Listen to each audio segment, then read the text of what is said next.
Welcome back, everyone. Ready for another deep dive? Always excited to dive in. Today, we're tackling a topic that seems to be everywhere you look these days: artificial intelligence. It really is. And it's moving so fast. Feels like every day there's something new to learn. It's true.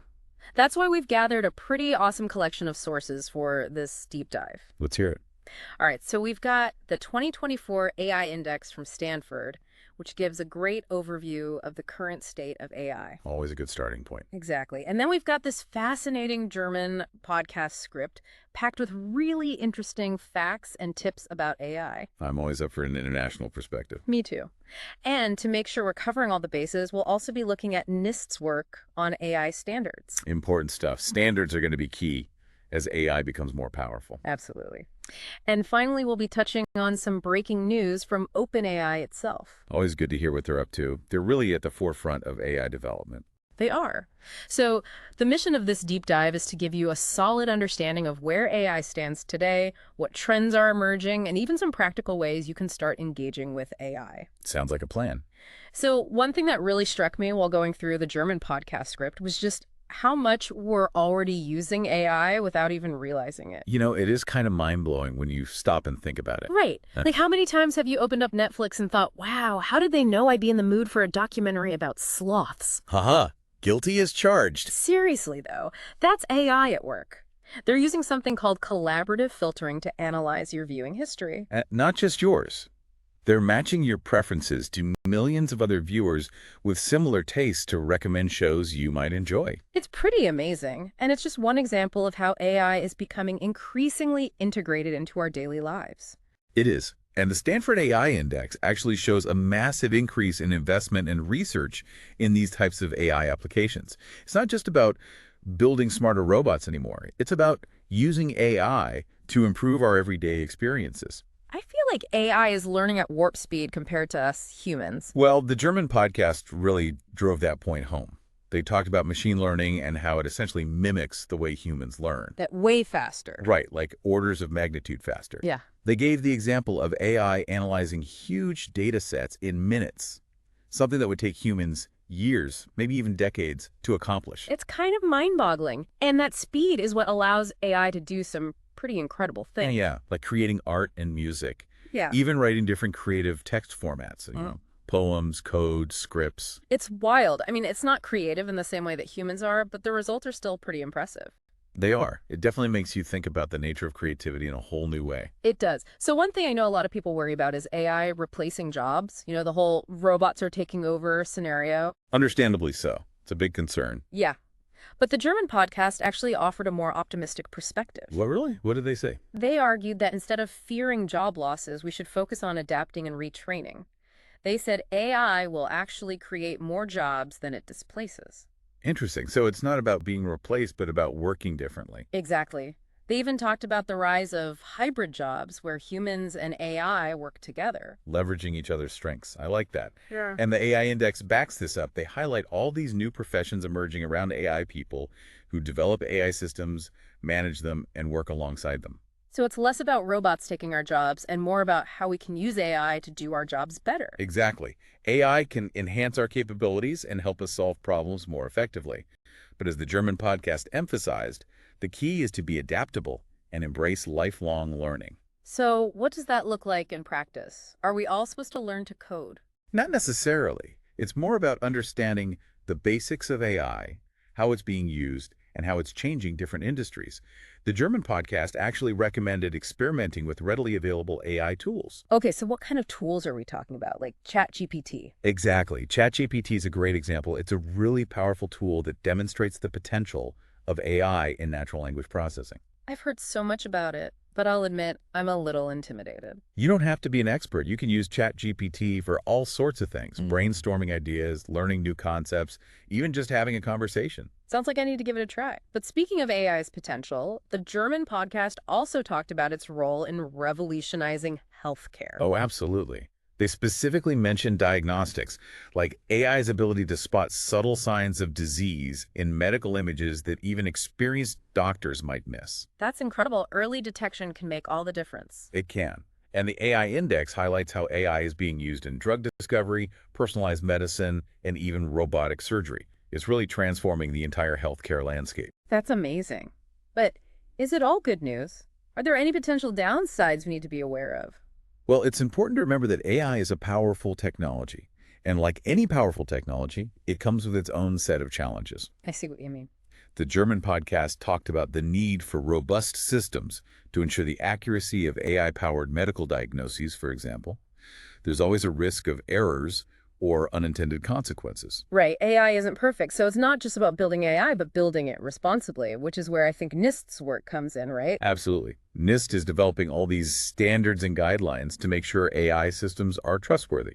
So like setting safety standards for AI, just like we have for cars or airplanes. Exactly. It's about focusing on things like transparency, accountability, and making sure AI is used ethically.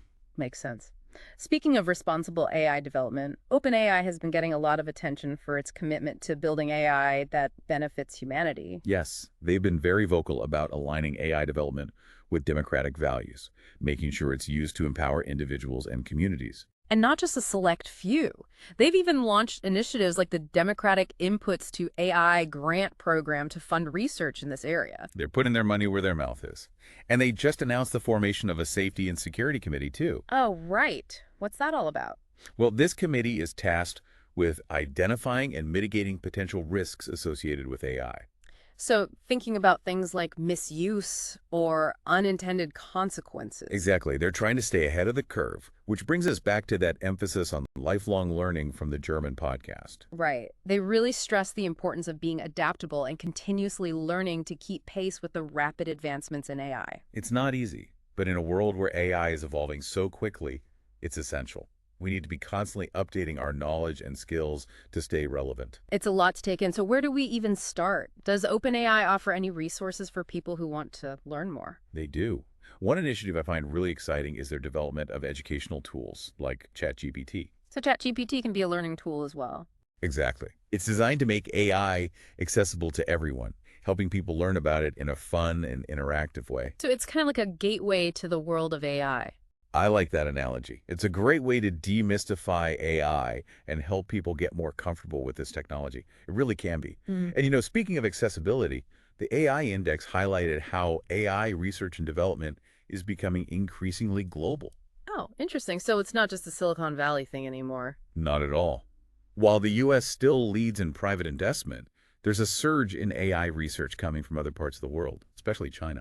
Makes sense. The more minds working on this, the better, right? Well, it does raise some interesting questions about international collaboration, competition, and how AI might address region-specific needs. That's a good point. Makes me think about what we were discussing earlier about AI's potential to solve global problems. Right. Like, if we have different regions focusing on AI, could we see more specialized and effective solutions? Maybe. Imagine AI systems tailored to solve agricultural challenges in specific regions or optimize healthcare delivery in areas with limited resources. Exactly. The possibilities are huge. But it also underscores the need for global cooperation. We need to ensure the benefits of AI reach everyone, not just a select few. Absolutely.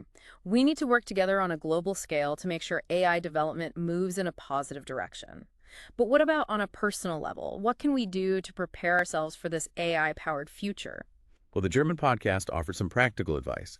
They said we should get comfortable with AI tools that are already out there. Like ChatGPT. Exactly. And there are so many others.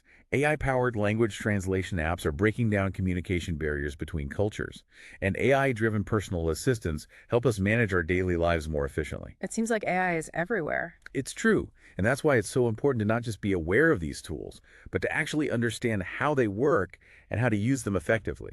I think a lot of people feel intimidated by AI. They might think they need a computer science degree to even understand the basics. I get that. It can seem daunting, but honestly, you don't have to be a programmer to engage with AI. So no need to go back to school. Uh-huh. Not unless you want to. There are plenty of resources that explain AI concepts in a clear, accessible way, even for those without a tech background. Like this deep dive. Exactly. Our goal is to make complex topics understandable and relevant. But there are tons of other great resources out there, websites, articles, even documentaries that can help you build your AI literacy without getting bogged down in technical jargon. AI literacy. I like that. Because if we don't understand this technology, how can we possibly have a say in how it's developed and used? Exactly. We need informed citizens to guide the ethical and responsible development of AI. And that starts with education, awareness, and being willing to have conversations about AI's potential impact on our lives. Which brings us to the potential downsides. We've talked a lot about the positive aspects of AI, but are there dangers we need to be aware of? Oh, definitely. Like the possibility of misuse or unintended consequences, those are very real concerns. And that's where organizations like NIST come in, right? Absolutely. NIST is working hard to develop those standards and guidelines for AI development and deployment. It's kind of like establishing rules of the road to make sure AI is used safely and responsibly. That's a great analogy. The goal is to minimize harm and maximize benefit. That means addressing bias in algorithms, making AI decision-making processes transparent, and having accountability if something goes wrong. It sounds like a tough balancing act. We want to encourage innovation, but also make sure it's done ethically. It is a balancing act, and it requires constant dialogue and collaboration between researchers, policymakers, industry leaders, and the public. Like what OpenAI is doing with their commitment to responsible AI development. Right. They formed that Safety and Security Committee, and they're working to align AI development with democratic values. I remember them talking about that, ensuring AI benefits all of society, not just a select few. Exactly. And their democratic inputs to AI grant program is a perfect example of this commitment. They're funding projects that explore how to incorporate democratic principles into the very design of AI systems. It's encouraging to see that they're thinking not just about the tech itself, but also about its social impact and making sure it's used in a way that aligns with our values. And we should all be doing that, thinking critically about AI's implications and how we can use it to build a better future. It's not just about the technology, it's about the choices we make and how we choose to use it. We really do have a responsibility to think about this carefully. So, what can we do as individuals to make sure AI is used for good? The most important thing is to educate ourselves. The more we understand about AI, the better equipped we'll be to have meaningful conversations about its development and use. So, we don't need to be AI experts, but we should make an effort to learn more. Exactly. As we learn, we can start to identify ways to use AI for good in our own lives, whether it's supporting organizations working on responsible AI development or just being more mindful of how we interact with AI systems daily. I like that idea, using AI for good in our own lives. It makes it feel less abstract and more like something we can actively participate in. Right. It's not just something happening to us, it's something we can help shape. Exactly. The future of AI isn't set in stone. It's something we're all actively shaping. The more informed and engaged we are, the better our chances of creating a future where AI benefits everyone. It's inspiring to think that we have a role to play in this. We absolutely do. It's not about passively observing the rise of AI. It's about actively shaping its trajectory. So we need to ask tough questions, demand transparency and accountability, and work together to ensure AI aligns with our values and our hopes for a better world. Well said. Yep. Okay, we've covered a lot of ground here. We've talked about the current state of AI, its potential impact, the tools and opportunities, and the challenges we face. But there's one more crucial piece of the puzzle we need to explore, What's that? and the implications of AI for the future of work. How will AI change the way we work, the skills we need, and the very nature of employment itself? That's a great point, and it's a topic that deserves its own dedicated conversation. The future of work is deeply intertwined with the future of AI. Exactly. And that's precisely where we'll pick up in the final part of this AI deep dive. We'll delve into how AI is already reshaping the workforce, explore the skills that will be in high demand, and discuss how individuals and organizations can prepare for the changes ahead. It's going to be a fascinating conversation, and I really hope you'll join us as we continue to explore this ever-evolving world of artificial intelligence. All right, so we're back for the final part of our AI deep dive. And as promised, we're going to tackle the big question. How is AI going to change the future of work? Yeah, it's a question on everyone's minds these days. AI is automating so many tasks that we used to think only humans could do. Right. And that obviously makes people wonder about their jobs. Will robots replace us all? Well, that's the million-dollar question. But remember that German podcast we talked about? They had a really interesting take on this. They did. They were pretty optimistic, actually. Yeah. Instead of fearing job displacement, they argue that we should be focusing on the opportunities AI can create and how it can actually enhance our existing roles. Right. So it's less about robots versus humans and more about, like, humans and robots working together. Exactly. They use the term cobotics to describe this collaboration between humans and robots. Cobots. Catchy. It is. And the idea is that AI can take over those repetitive, mundane tasks, the stuff that can really drain us. And that frees up humans to focus on things that require more creativity, critical thinking, and problem solving. Exactly. The things that we humans excel at. And in fact, the AI index predicts that jobs requiring those uniquely human skills, things like emotional intelligence, complex decision making, are going to be in high demand. So, while some jobs might be automated away, new opportunities will emerge that require a different skill set.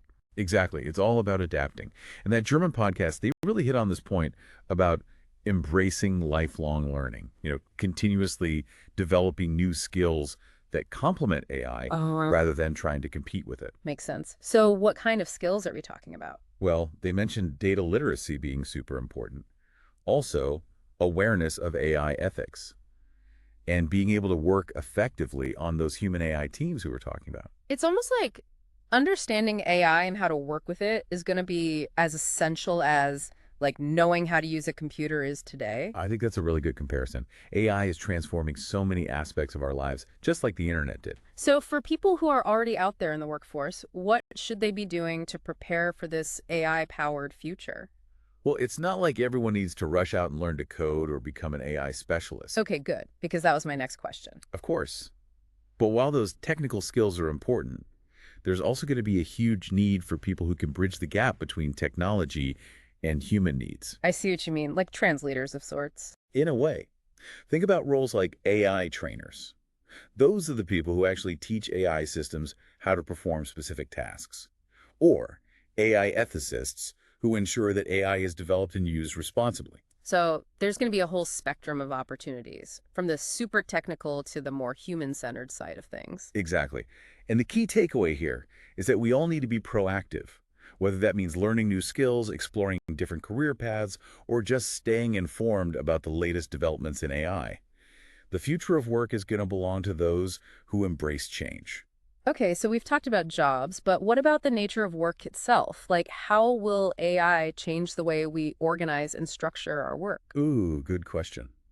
The German podcast talked about how AI could lead to more flexible and personalized work arrangements. Oh, interesting. Tell me more. Well, imagine AI-powered scheduling tools that optimize your work schedule based on your preferences and your peak productivity times. So it's like having a personal assistant who knows when you do your best work. Exactly. And AI can also power better collaboration tools. Yeah. Making it easier to communicate and work together no matter where you are or what time zone you're in. Wow, so AI could actually make work more efficient and more enjoyable. Potentially, yes. By taking over those tedious tasks and freeing up our time, AI could really create a more fulfilling and productive work experience for a lot of people. That's a great point. But of course, there are always potential downsides, like what about AI making existing inequalities worse? That's a really important concern. We have to be mindful of that. If AI isn't developed and implemented thoughtfully, it could definitely lead to job displacement that hits certain groups harder than others. Right, like widening the gap between skilled and unskilled workers. Exactly. That's why those ethical considerations we've been talking about are so crucial. We need to make sure AI is used to create a more inclusive and equitable workplace, not one that makes existing problems worse. It all comes back to responsible development, doesn't it? It's not about letting AI run wild. It's about using AI as a tool to create a better future for everyone. Couldn't agree more. The future of work isn't predetermined. It's something we're all shaping right now through the choices we're making. And if we embrace lifelong learning, prioritize collaboration, and keep those ethical considerations top of mind, we can harness the power of AI to create a future of work that is both prosperous and equitable. That's a really hopeful message. So we've covered a lot in this deep dive. We've explored AI, its applications, its incredible potential, and the very real challenges we need to address. And I think we've established that AI isn't just some futuristic fantasy. It's a force that's already reshaping our world. It's changing how we live, how we work, and even how we think about the future. It's been an amazing journey, and I want to thank you for exploring these ideas with me. It's clear that AI is here to stay, and it's up to all of us to make sure we use it wisely. Absolutely. As AI keeps evolving, one thing is certain. The future is full of possibilities. It's exciting, a little bit daunting, but ultimately it's up to us to shape that future responsibly. So, to everyone listening, stay curious, stay engaged, and never stop learning. The world of AI is just getting started, and we can all be part of writing its next chapter. Well said. And thanks to all our listeners for joining us on this deep dive. We'll see you next time for another exploration of the ideas shaping our world.